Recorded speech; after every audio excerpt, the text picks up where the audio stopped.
Olá, meu nome é Diego. Estarei nesse momento então realizando o react da apresentação do Igor Franco Batista sobre estabilidade e erros estacionários no processo de estabilidade de um tanque de água. Estudo da disciplina de controle de sistemas lineares 1, ministrada pelo professor Vergara. Vamos então ao vídeo de apresentação do Igor e algumas considerações. Boa noite, o meu nome é Igor Franco Batista, sou aluno de controle de sistemas lineares 1 e eu vou estar apresentando o terceiro subprojeto sobre estabilidade e erros estacionários. E o meu processo envolve a estabilidade de um tanque de água. Para iniciar, a gente vai estar falando um pouco sobre a estabilidade Bibo e assintótica. Na estabilidade Bibo, que é Bounded Input e Bounded Output, ela se define quando a gente tem uma entrada limitada em amplitude e ela resulta em uma saída limitada também em amplitude, independente do estado interno do sistema. Para a estabilidade assintótica, ela depende basicamente da resposta natural do sistema, que no caso ela vai depender somente das saídas do polinômio. E a gente vai ter essa estabilidade quando todos os pontos do polinômio estiverem do lado esquerdo do nosso plano. Para os critérios de estabilidade, para os tipos de estabilidade, a gente vai ter três tipos, que é o tipo estável, onde todos os polos do sistema estão no SPE, ou marginalmente estável, quando o sistema possui pelo menos um par de polos complexos sobre o eixo imaginário, e instável se o sistema possui pelo menos um polo no SPD, que é o nosso lado direito. Para verificar essa estabilidade... Bom, algumas considerações aqui. Primeiro, com relação à estabilidade Bibo e assintótica, a gente também chama a estabilidade Bibo de estabilidade externa, né? Então a gente está verificando a entrada e a saída do sistema, né? Então, se uma entrada limitada em amplitude vai resultar numa saída limitada em amplitude, né? A gente só verifica aquilo ali e não olha para dentro do sistema. Acho que ele deixou bem claro isso. Interessante. Com relação à estabilidade assintótica ou estabilidade interna, né? A gente também chama assim. Então, essa daí a gente já está olhando para o sistema em si, né? O que está lá dentro da caixa preta. Então, a gente tem que analisar ali as raízes daquele polinômio, as raízes da equação característica do polinômio, né? Ou seja, também os polos do sistema. Se a gente está analisando, aí a gente tem a posição dos polos, dependendo da posição, em que lado do semiplano complexo eles estão, né? Em que lado do semiplano complexo S eles estão. Ele deixou claro, né? Se é estável, está no SPE. Se é instável, existe pelo menos um polo no SPD. E se é marginalmente estável, existe... Aqui faltou um pouquinho que eu acho que ele deveria ter dito que existe um par de polos não repetidos, porque se existe um par de polos repetidos no eixo J-ômega, no eixo complexo, né? Então o sistema é instável. Talvez ele poderia ter deixado isso claro também. Ele poderia ter comentado, né, que a estabilidade assintótica ela garante a estabilidade Bibo. Ou seja, um sistema é estável de verdade, né? Se ele é estável assintoticamente, o que acontece? A estabilidade assintótica garante que o sistema tem estabilidade Bibo, né? Mas o contrário não é verdadeiro. A estabilidade Bibo ela não garante estabilidade assintótica. Por que isso? Porque pode acontecer de a gente, ao fechar a malha, por exemplo, ocorrer um cancelamento de polos. Então o sistema é instável. A gente fechou a malha, o sistema em malha aberta, né? Ele é instável, a gente fechou a malha e houve um cancelamento de polos ali e agora esse sistema em malha fechada é estável. Isso não é interessante implementar, né? Porque lá dentro o sistema ainda continua sendo estável. Então, a estabilidade assintótica, ela é a mais, assim, digamos, importante, né? A gente pode usar o critério de estabilidade de Roth-Hertz, que a gente vai estar definindo nos próximos slides. Para estar utilizando esse critério, a gente vai ter o nosso eixo imaginário e o nosso eixo real, onde a parte direita vai ser a nossa região instável e a parte esquerda a nossa região estável. Ou seja, a gente vai estar verificando a estabilidade absoluta de algum sistema linear. E isso sem precisar fatorar o polinômio da equação característica do sistema. E a gente verifica isso em polinômios a partir de ordem 3. Porque de ordem 1 ou de ordem 2 a gente consegue resolver por fórmula de Bhaskara ou diretamente, né, se for de ordem 1. Caso algum ponto desse nosso polinômio se encontre na região direita, ele vai ser instável. E caso algum ponto esteja no eixo do meio, ou um par de pontos no eixo, bem no meio do eixo imaginário, a gente vai ter um sistema marginalmente estável. E caso todos os pontos estiverem na região na região esquerda, a gente vai ter um sistema estável. Aqui também, eu acho que falta ele dizer que esse par de polos no eixo imaginário, eles não podem ser repetidos, né? Isso tem que deixar claro, porque senão o sistema é instável, né? Vamos ver esse exemplo dele aí, da aplicação do critério. Aqui na parte de baixo, a gente tem a nossa equação de característica do nosso tanque, e a gente vai estar utilizando um polinômio aqui para fazer o cálculo do critério de estabilidade. Para aplicar o processo, a gente utiliza essa fórmula padrão, onde a gente vai estar montando uma tabela com as devidas constantes A0, A1, que é representado no nosso polinômio, e depois, a partir da terceira linha, a gente vai estar calculando ela devido a essas fórmulas aqui, B1, B2, B3, C1, C2, C3 e assim por diante. Com isso, a gente tem que o número de raízes com a parte real positiva é igual ao número de mudanças de sinal na primeira coluna. Ou seja, se a gente tiver duas raízes positivas, a gente vai ter duas mudanças de sinal na nossa primeira coluna. Para fazer o cálculo do nosso polinômio, a gente vai ter o seguinte. No nosso S3, esse primeiro termo seria o nosso A0, o nosso A2, e na linha 2 o nosso A1 com o nosso A3. Como a nossa terceira linha vai ser zero, aqui a gente vai ter um critério de um caso especial, onde a gente vai precisar derivar a segunda linha para a gente conseguir obter o restante da nossa tabela. E com isso a gente consegue obter o 0,750 e o 10 aqui embaixo. Com a aplicação do método de Hot-Works, a gente consegue perceber que não haverá troca de sinal no nosso processo. Como não ocorre nenhuma troca de sinal, a gente presume que o nosso processo vai ser estável. Porém, duas das nossas raízes estão em cima do eixo imaginário, e elas são conjugadas. Ou seja, uma positiva e uma negativa exatamente calculada.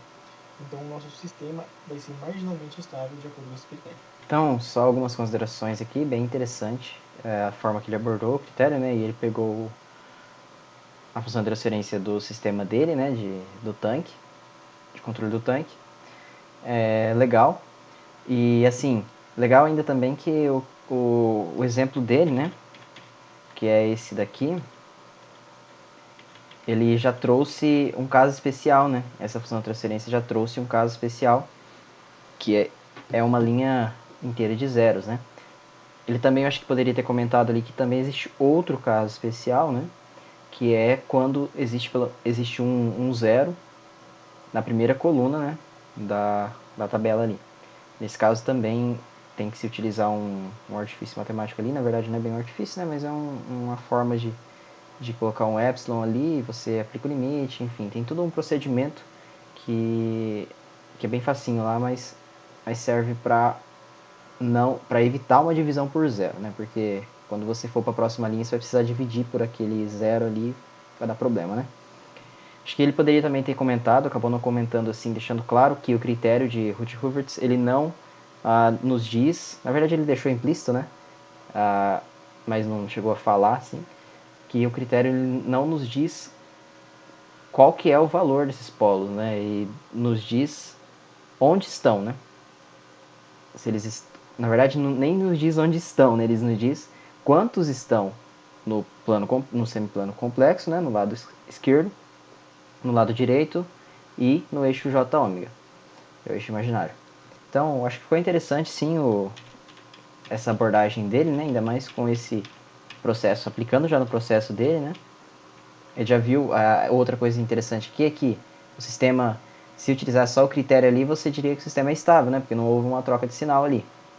Mas a gente já dá pra, como ele conhece as raízes, dá pra ver que o sistema é marginalmente estável, ele tá no limite ali, né? Se não conhecesse as raízes, a gente talvez tomaria como estável e trabalharia ali bem no limite, né? Então, esse critério ele tem esses problemas, digamos assim, né?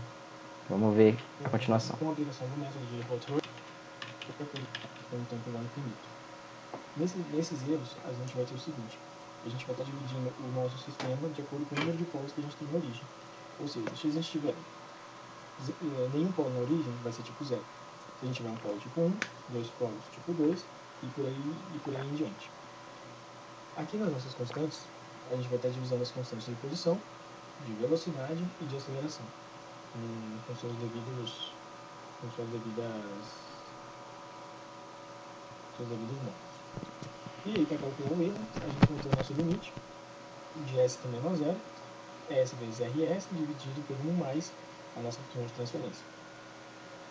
Para cada tipo de sistema, a gente vai ter uma resposta diferente, onde no tipo 0 a gente vai ter com a resposta integral o nosso módulo da função, dividido por 1 mais k, que vai ser a nossa constante.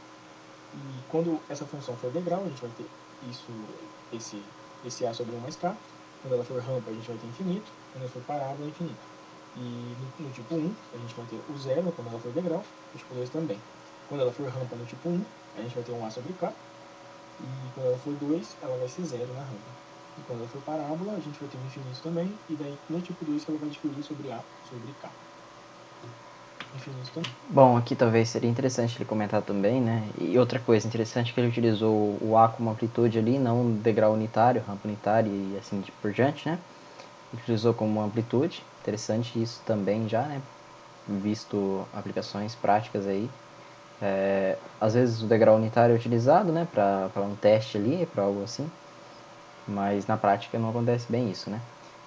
Talvez seria interessante ele dizer também para que isso utiliza uma entrada integral, rampa e parábola, né? Não é bem o escopo dessa apresentação, mas assim, deixar meio só situar o que é, né? Por exemplo, o degrau se utiliza para ver qual é a capacidade do sistema e seguir a referência, né? Ou alcançar um alvo lá em regime estacionário.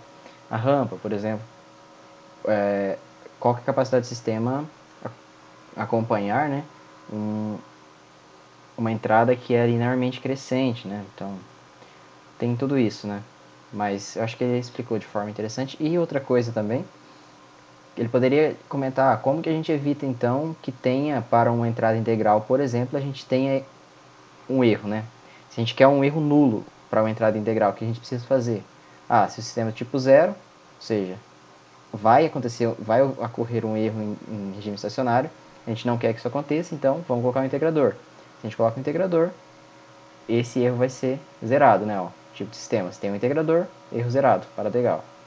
Se a gente quer um erro nulo para uma rampa, então o que a gente tem que fazer? Um integrador vai dar conta? Não vai dar conta. Se esse tipo de sistema só tem um integrador, vai acontecer um erro, vai ocorrer um erro lá em regime estacionário. Então a gente não quer um erro em regime estacionário para uma rampa. Então vamos colocar mais um integrador.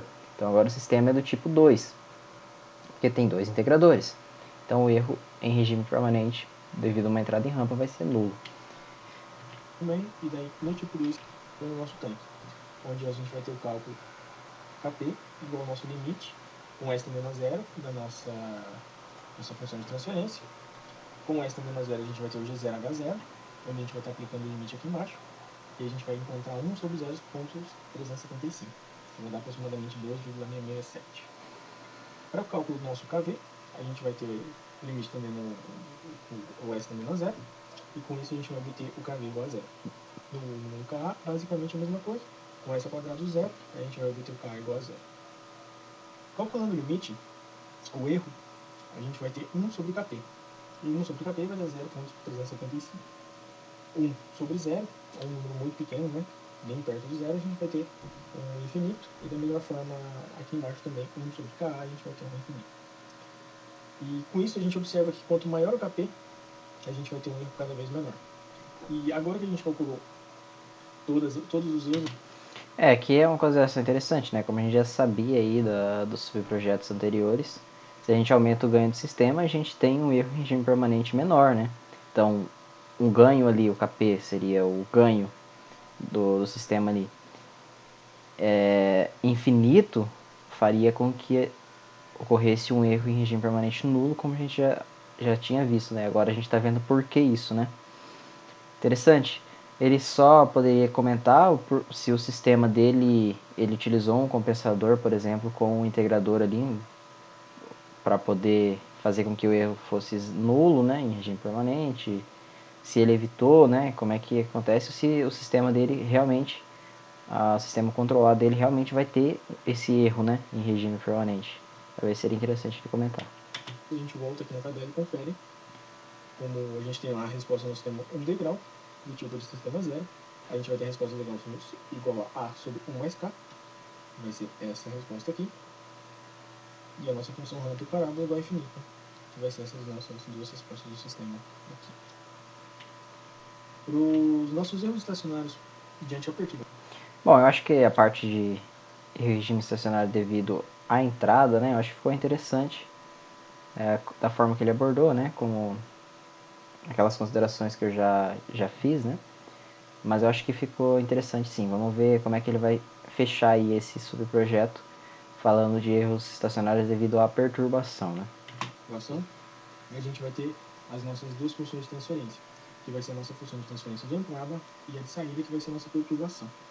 Com essas duas funções, a gente consegue calcular nosso erro, com um limite de S tendendo a zero também, de 1 sobre 1G2, que vai ser a nossa função de saída, mais a nossa função de entrada, que vai dar aproximadamente menos 0,3357. Com essa equação do erro, a gente observa que quanto maior o ganho estático de G1, a gente vai ter um erro menor. E quanto menor o ganho estático de G2, a gente vai ter um erro menor também. Observando isso, a gente tem que o integrador, quando a gente utilizar no nosso sistema, ele deve estar sendo utilizado no G2, porque a gente vai estar conseguindo eliminar o erro estático utilizando ele no G2. Aqui eu acho que só seria interessante, então, ele comentar de forma geral, né, dizer que o erro em regime permanente é a soma das contribuições do erro em regime permanente devido à entrada e devido à perturbação. Se a gente quer evitar que exista um erro em regime permanente, por exemplo, né, para uma entrada integral, a gente precisa que tenha um integrador no caminho à frente, né, ou seja, a gente precisa ter um integrador ali no sistema para evitar a devida entrada. E para evitar a devida perturbação, a gente precisa ter um integrador também, né, para poder evitar uma perturbação, na verdade, eliminar o efeito de uma perturbação do tipo degrau, né? Isso é importante dizer também, né, porque as perturbações elas podem ser de outros tipos, né, de entrada ali, talvez uma rampa, em forma de uma rampa, algo assim, né. Mas acho que fechou bem, ele explicou de uma forma satisfatória aí, deu para entender sim. Só com relação, acho que ele poderia também comentar das referências bibliográficas, né, ele acabou passando direto, né, a dizer quais são as referências que ele utilizou, se foi o Nise, né, se foi o Ogata, acredito que não foi bem o Nise, por assim, conhecer um pouco, né, mas seria interessante ele dizer. Mas de forma geral ficou legal a apresentação dele. Agradeço pela atenção então.